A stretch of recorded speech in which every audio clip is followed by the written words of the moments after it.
자, 부진장 소구입법에 대한 판례를 말씀드린다 했죠. 문제에서 이렇게 나왔습니다.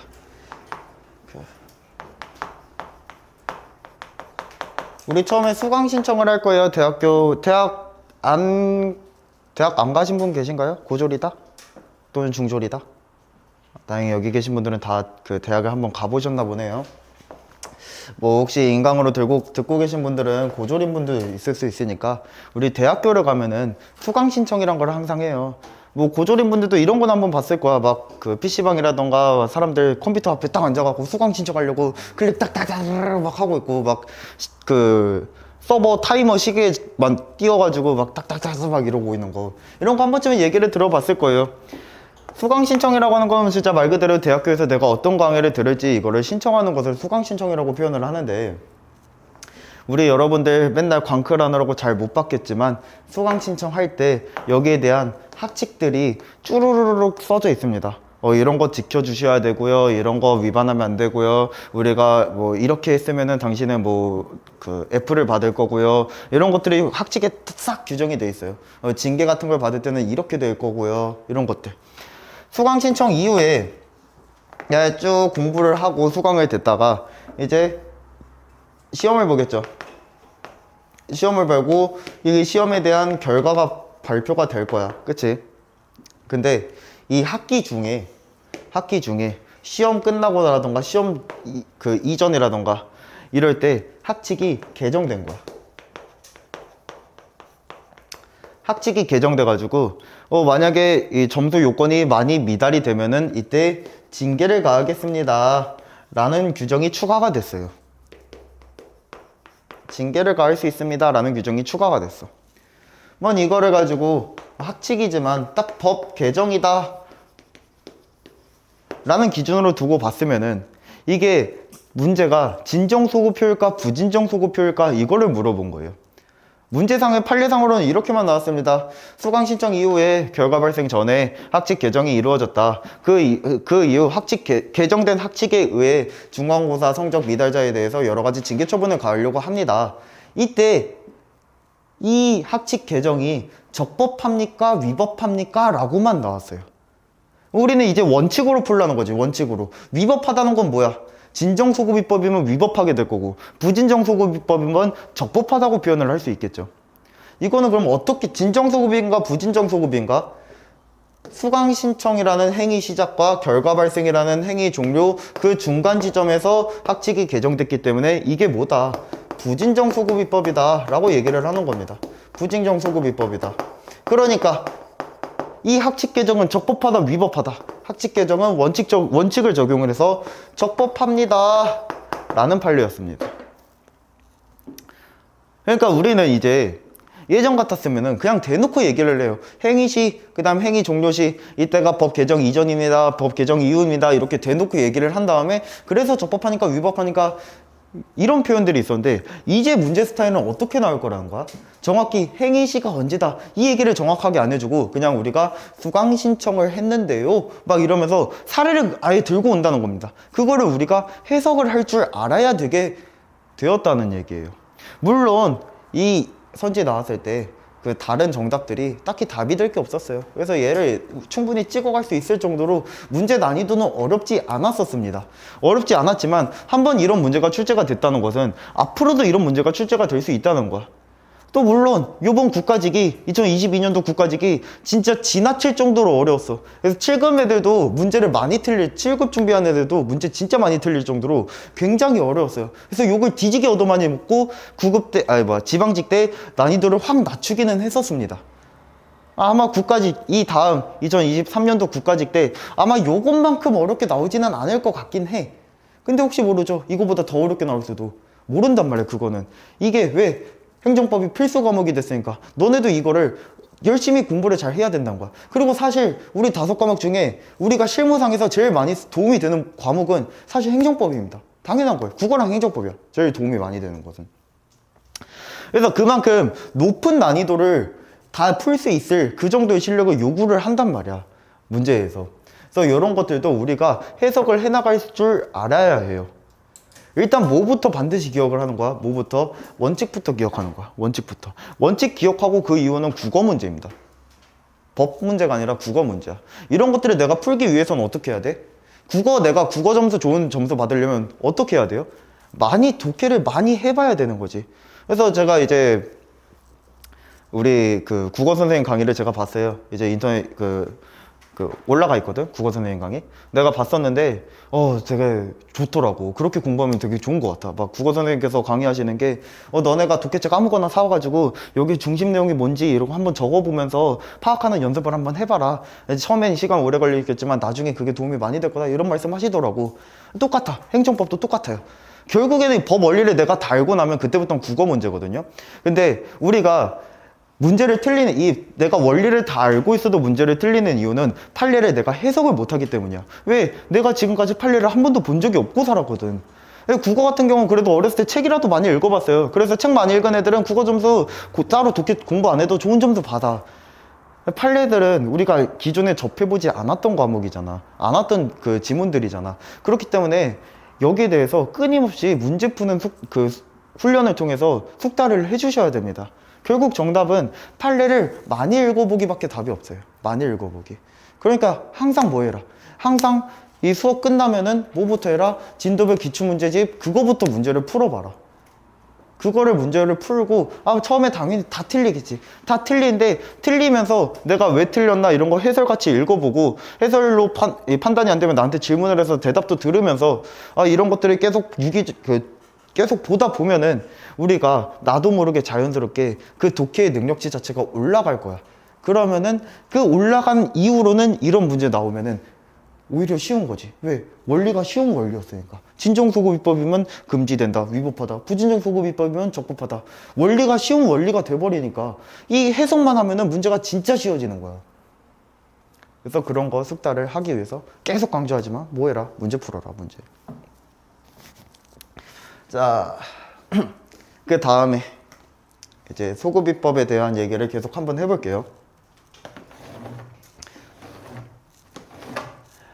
자, 결국에는 이제 소급입법을 한다는 것은 내가 행위시가 있고 법 개정이 있고 또는 제정이 있고 재판시가 있을 때 행위시법을 적용한다는 거예요? 재판시법을 적용한다는 거예요? 진정소급입법의 경우에는 행위시법을 적용한다는 거고, 부진정소급입법이면 그냥 재판시 적용하는 건가? 이렇게 지금 생각이 되는 거지. 자, 일단 원칙부터 얘기를 하자면요, 원칙은 일단 행위시입니다. 특히 진정소급입법이라면은 원칙은 반드시 행위시입니다. 원칙은 행위시법을 적용을 해야 돼요. 행위시법과 재판시법을 비교를 했을 때 행위시법을 적용해야 된다. 이게 원칙입니다. 다만 예외가 있어요. 만약에 법이 개정됨으로써 국민에게 유리하게 변경됐어. 법이 개정됨으로써 개정된 법이 국민에게 유리하게 적용됐어. 근데 행위시법 적용한다. 근데 재판시법 적용한다. 자, 재판시법을 한번 적용을 해봅시다. 소급입법은 맞아. 소급입법 맞지. 근데 우리 소급입법 금지되는 이유가 뭐라고? 신뢰, 예측 가능성, 법적 안정성. 나에게 오히려 유리하게 됐는데 내가 이거 가지고 나의 신뢰를 침해했다, 나의 예측을 침해했다, 나는 이제 법 못 믿겠다, 이런 얘기 할까? 안 하겠죠. 뭐 어떻게 할까? 국민에게 유리하게 변경되었을 때는 재판시법을 적용할 수 있습니다. 재판시법을 적용할 수 있습니다. 근데 여기까지 문제 안 나오겠지만 예외가 또 있어요. 여기까지 문제가 안 나오겠지만 예외 2번. 2번은 뭐냐? 우리가 재판시법을 적용할 때는 보통 다 어떨 때냐? 입법자들이 법을 잘못 만들었을 때입니다. 자, 옛날에 그 노태우 정권 시절에 우리 범죄와의 전쟁이라고 해갖고 그 조직폭력배들 싹 다 뿌리 뽑겠다라고 했던 적이 있었잖아. 그때 별의별 이상한 법들을 엄청 많이 만들어요. 어떤 법들을 만드냐? 뭐 폭력행위 그 처벌법에서 폭처법 이렇게 얘기하고, 뭐 특정범죄 가중처벌법, 특가법, 막 이런 이런 법들이 있어. 그런 법들을 보면요, 내가 잠깐 친구랑 토닥거리기만 해도 엄청 중하게 처벌받을 수가 있어요. 이 법을 만든 취지 자체가 범죄 조직을 뿌리 뽑기 위해서 그래서 만든 것이기 때문에 내가 만약에 친구랑 밤에 술 먹고 좀 다퉜어. 그때 징역 막 15년까지 가기도 하고 그럽니다. 되게 형이 세요. 원래 폭행죄는 징역 2년 이하예요. 최대가 2년이야. 원래 폭행죄는. 근데 밤에 싸웠다고 해서 막 10몇 년 뭐 이렇게 들어간단 말이야. 얘네들이 법을 잘못 만든 거죠. 너무 과하죠. 내가 폭행이라고 하는 거는 안 때리고 내가 우씨 이것만 해도 폭행이거든요. 내가 밤에 우씨 했다고 징역 막 몇 년씩 살고 그러는 거야. 너무하잖아 이거는. 그래서 입법자들이 법을 잘못 만들었어. 그럼 반성적 취지에 의해서 법이 개정을 했을 때는 거의 무조건 재판시법을 적용을 해줘야만 됩니다. 그럼 반대로 입법자들이 잘못한 게 아니야. 뭐 잘했어. 잘했는데 뭐 시대적 상황이 변했다던가 아니면은 잘했었는데 어떤 정책적으로 변경이 된 거야.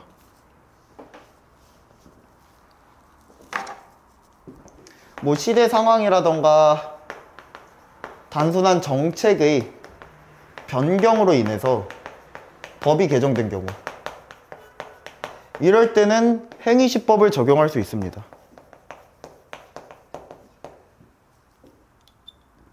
보통 오히려 행위시법을 다 적용하려고 해요. 이걸 생각해 주면 돼. 여기 도로가 있어요. 중앙선이 쭉 있고 여기 파란색 차선이 쭉 있어. 파란색 차선 뭐야? 버스 전용 차선이죠.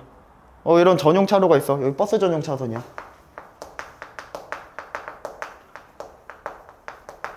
버스 전용 차선에 내가 승용차 몰고 가면 돼? 안 돼? 안 돼. 처벌 받겠죠? 그런 상황인데 만약에 지금 편도 2차로야. 왕복 4차로 편도 2차로야. 근데 차선 하나가 버스 전용 차선이야. 그러면 도로가 막혀 안 막혀? 막히겠지. 처음에 얘네들이 제정을 할 때는 그 도로 교통량이 그렇게 많지가 않았어. 많지가 않아서 그냥 버스 전용 차선 놔둬도 이게 딱히 문제가 될 게 없었어. 근데 여기에 이 주거가 좀 더 몰리고 인구가 좀 더 몰리면서 이 차선이 부족하게 된 거야. 그러면 이제 버스 전용 차선을 해제를 하겠지. 나는 버스 전용 차선이 있을 때 이 전용 차선에서 운전을 했어. 그리고 나중에 해제됐어. 해제됐으니까 나한테 이제 이 해제 이후에 여기서 운전하는 사람들은 처벌 안 받겠지. 나는 언제 했다고? 버스 전용 차선 있을 때 운전했어. 나한테 지정 전용 차로 위반으로 처벌할까 안 할까? 해야겠지. 해제됐어도 내 행위는 언제니까 차선 있을 때 했으니까 해야겠지. 이런 식으로 정책적 변경에 불과할 때는 행위시로 적용을 한다는 얘기예요. 정책적 변경에 대해서는 재판시가 아니라 행위시로.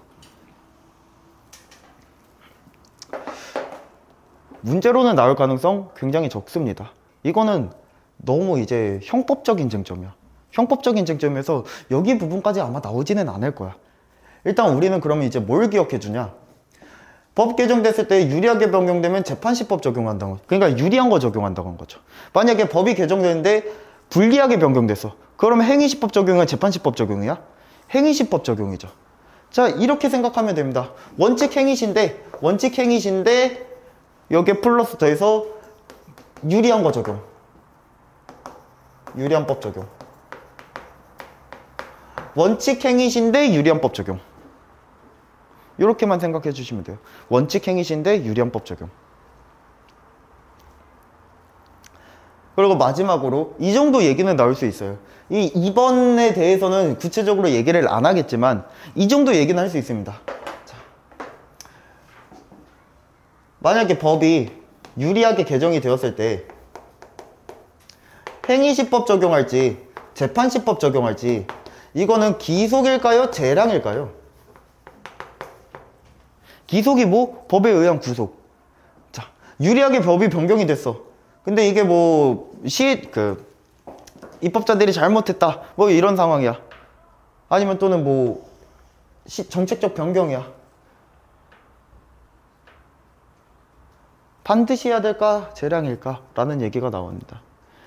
자, 근데 잘 생각해보면은 입법자들이 법을 잘못 만들어서 법이 개정이 된 건지 아니면 그냥 정책적 변경인지 이거를 누가 판단을 할까? 법을 집행하는 사람들이 판단하지 않겠어요? 그렇죠?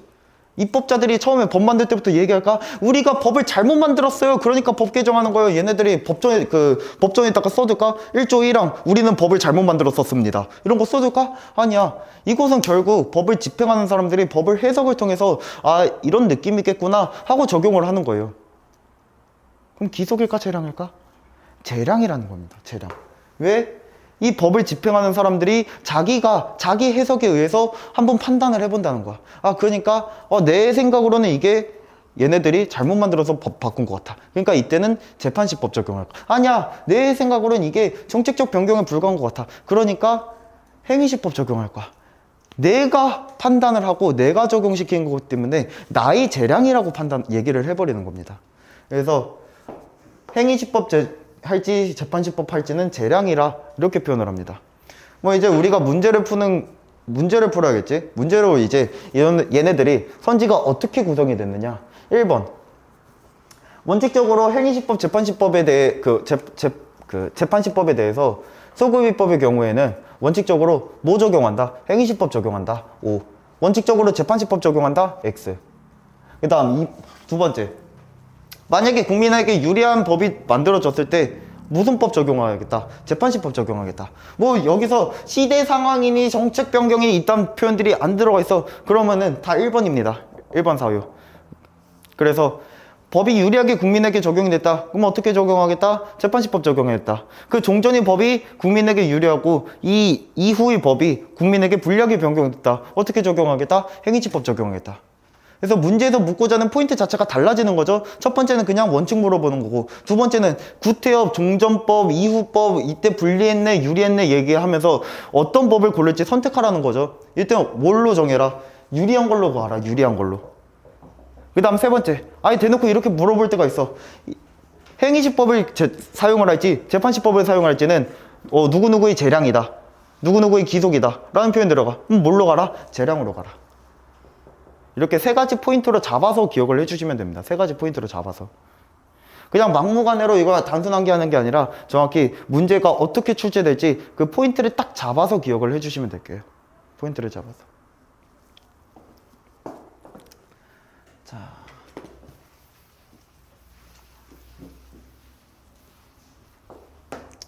그럼 지금 여기까지를 가지고 우리가 뭐라고 표현을 하냐? 법원의 시간적 효력이다 라고 표현을 합니다. 법원의 시간적 효력이다.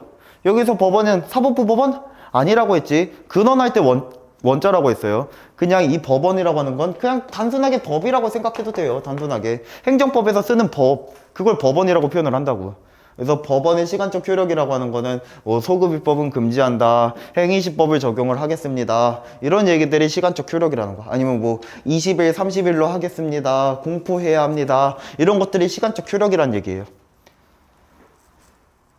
시간을 물어봤으면 이제 장소도 물어봐야겠지. 장소적 효력도 있고요. 그 다음에 누구한테 적용을 시킬 거냐, 대인적 효력이란 것도 있습니다. 다만 이 두 가지는 간단하고요, 한마디로 끝낼 수가 있어요. 이 두 가지 속지주의로 한다. 우리나라 행정법은 속지주의입니다. 우리나라 행정법은 속지주의입니다. 땅지자예요. 땅지자. 우리 땅에 속한다는 거야. 무슨 말이냐? 장소적 효력, 어떤 장소에 대해 효력을 미친대요? 우리나라 대한민국 영토 내, 영토 또는 영공, 영해, 이제 우리가 기국주의라고 해갖고 우리나라의 비행기 선박 여기까지 적용을 하는데 그런 것까지 알 필요 없고 우리나라 영토, 영해, 영공 여기에서 적용을 한다. 영해, 영공 가지고 문제 안 나오니까 그냥 우리 땅 이렇게만 생각해 주시면 되고요. 대인적 효력, 우리 속지주의, 우리나라 땅에 속하면 된다고. 우리나라 땅에 있다면은 국민이든 외국인이든 다 지켜야겠죠. 우리나라 땅만 밟고 있으면 국민이든 외국인이든 누구나 다 행정법은 지켜야 합니다. 이거를 가지고 속지주의다 라고 표현을 해요. 장소적 효력, 이 대인적 효력 다 속지주의 한마디로 끝내면 됩니다. 그럼 모든 행정법이 속지주의냐? 예외가 있어. 예외가. 우리나라에 지금 유학을 온 미국인 스티브 씨는 군대를 갈까요? 안 갈까요? 안 가겠지? 말도 안 되지. 그 다음에 이제 제 친구 중에 유학을 간 김철수라고 하는 친구는 지금 한 몇 살 정도로 잡을까? 한 21살이야. 미국에 있어. 이 친구 군대 가야 될까 안 가야 될까? 가야겠지? 뭐 무슨 법? 병역법. 병역법은 속인주의입니다. 자, 그 다음에 요거 한번 생각해 볼게요. 우리 우크라이나랑 러시아 전쟁 나왔을 때 나는 우크라이나를 돕겠다 하면서 그쪽으로 건너가신 분들이 있어. 걔네들 처벌한다고 얘기했어 안 했어? 처벌한다고 얘기했죠. 왜? 여권법 위반. 자, 걔네들이 왜 여권법 위반이야? 걔네들은 처음에 우크라이나 간다고 얘기를 하면은 우리가 여권 자체를 안 줘버려. 거기 가지 마. 전쟁 중인 나라인데 왜 가려고 해? 그러니까 우리가 뭐 어떻게 해? 그 우크라이나 근방에 있는 뭐 다른 나라들을 가겠다라고 얘기를 해놓고 그래서 여권 받아놓고 그 여권에서 적혀져 있지 않은 다른 땅으로 가버린 거야. 근데 어디서 갔어? 외국에서 간 거죠. 외국에서 외국으로 간 거죠. 우리나라 땅 안 밟고 있죠. 속지주의면 적용 안 됐겠죠. 근데 뭐야? 속인주의로 적용을 해버립니다. 무슨 법? 여권법. 그래서 걔네들이 여권법 위반죄로 다 기소가 된 거예요. 그래서 병역법과 여권법은 속인주의라고 표현을 합니다. 속인주의. 이거는 우리나라 국민이라면이에요. 국민이라면. 이거는 행정법 얘기입니다. 행정법 얘기. 이제 태국이 대만 합법화됐죠? 그것 때문에 애들이 이제 이거는 다 알더라고. 형법은 속인주의, 속지주의 둘 다 적용합니다. 그거 외적으로 귀국주의니 보호주의니 별의별 게 다 있는데 기본적으로 속인주의, 속지주의 둘 다 적용하기 때문에 우리가 태국 가서 마약하고 오면 돼? 안 돼? 안 되죠. 그거 요즘 막 인터넷 뉴스, 카드 뉴스 이런 걸로 많이 보이더라고. 우리가 이미 알고 있는 거야. 코미디언 신땡땡 씨가 이제 마카오 가고 마카오 가고 도박하고 오셨잖아요. 그래갖고 그분 이제 와갖고 이거 수갑 차고 들어오셨잖아. 도박 어때? 마카오에선 합법이야. 근데 왜? 우리나라 국민이자 속인주의 적용해서 왜 도박을 했냐? 도박죄로 처벌을 하겠다. 이런 얘기들 나왔던 거예요. 그러니까 범죄는 저지르지 마시고 어느 나라 가서든. 우리 행정법은 뭐다? 원칙 속지주의, 예외 병역법, 여권법, 속인주의. 요것만 기억하시면은 이 대인적 효력, 장도적 효력은 끝입니다.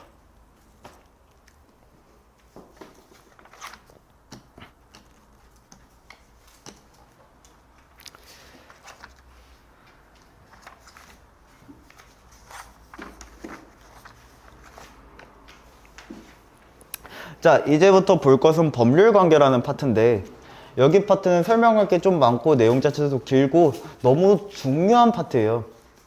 그래서 차라리 아싸리 지금 일찍 10분을 쉬어버리고 10분 쉬고 나서 조금 다음 수업 시간에 길게 갑시다. 네, 10분 먼저 쉴게요.